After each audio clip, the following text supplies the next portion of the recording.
Hello అండి. నేను doctor Manoj Kumar Gudluru. నేను ఆర్థో రోబోటిక్ సర్జన్ అండి and sports medicine specialist. Paralysis వచ్చినోళ్ళు నడవగలరంటారా?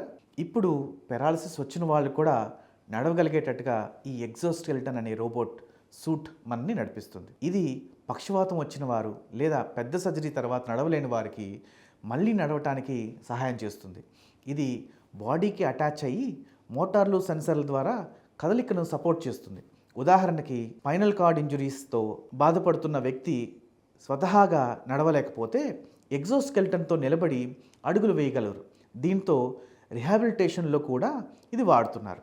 తద్వారా పేషెంట్లకి త్వరగా బలాన్ని పొందటం కానీ, మజిల్ బాగా డెవలప్ అవ్వటం కానీ, వాళ్ళు తిరిగి నడవటం అనేది జరుగుతుంది.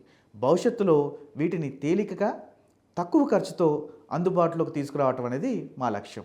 ప్రతి కొత్త ఆవిష్కరణతో పక్షపాతం వచ్చిన వారికి మళ్ళీ నడవగలగటం ఒక వాస్తవం అవుతుంది.